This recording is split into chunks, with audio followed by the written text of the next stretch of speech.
You spend 4 years building the perfect academic record, but when it's finally time to click submit on a Tier 1 college application, you still have no real idea where you stand.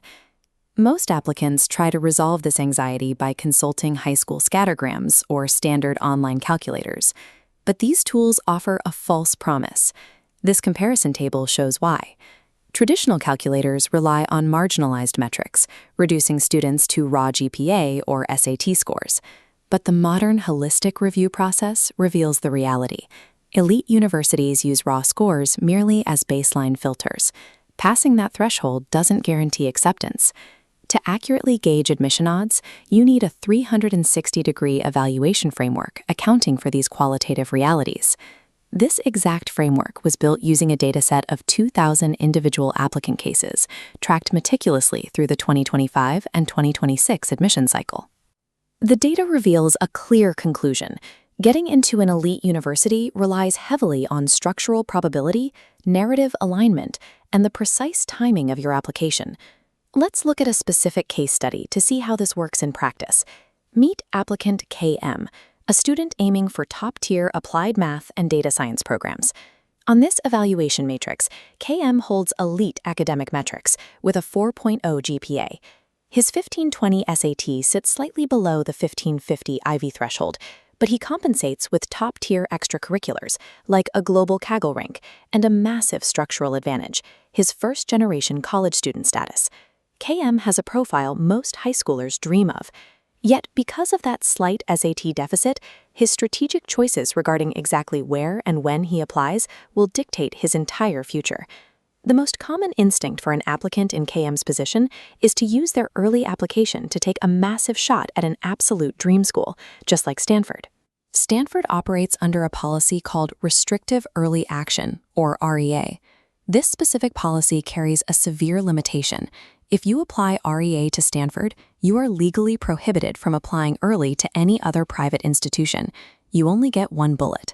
This data table outlines KM's specific probabilities. His baseline chance of admission for Stanford sits between 18 and 24. To improve these odds, KM has to focus on the one variable entirely within his control right now, his qualitative narrative, specifically the Common App essay. Currently, his essay is rated a 3.5 out of 5. It focuses vaguely on his interest in machine learning, making it blend in with thousands of other STEM applicants. He needs a strategic pivot.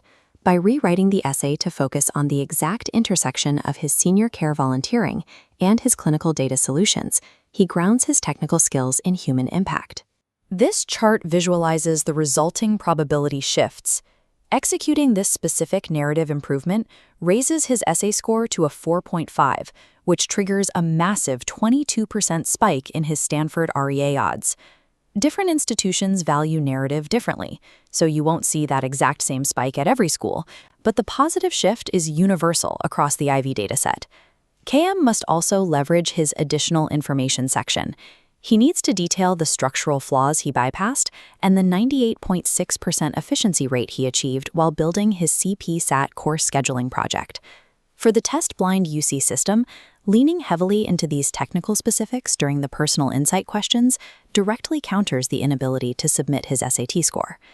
Mastering these qualitative factors forces admissions officers to view the applicant as a unique institutional asset, allowing narrative to override metric deficits. There is a secondary tactical path. KM can abandon the restrictive single dream school model and optimize for statistical certainty across multiple top-tier universities. This strategy involves pairing a binding early decision application with a non-restrictive early action application. For KM, the optimized combination is applying early action to MIT while simultaneously applying early decision to Columbia. MIT early action works perfectly here. It is non-restrictive, meaning he can apply elsewhere, and MIT highly values his raw computational biology research and elite AME math qualifications. Columbia works perfectly as the anchor. Applying via binding early decision provides a massive statistical boost in their model, directly mitigating his 1520 SAT score. According to the final strategic recommendation in this document, combining MIT Early Action and Columbia Early Decision pushes KM's chances of getting into at least one top 10 school to an incredible 50 to 65%. The trade-off is painful, but clear. Taking this mathematically superior path legally binds him to Columbia if accepted. He must sacrifice any early round advantage at Stanford or Princeton.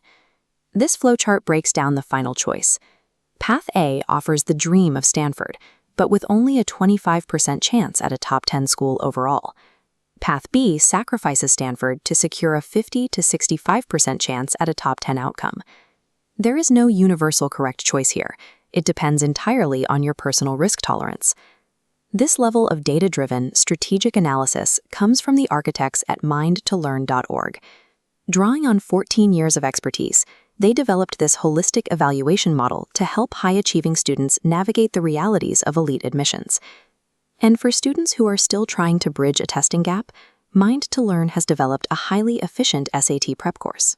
The course trained students to identify correct answers systematically without needing to fully read passages, effectively reducing testing time by 20 to 50%. Elite admissions relies on complex institutional mechanics, but if you have the right data and the courage to play the game strategically, it becomes a solvable equation.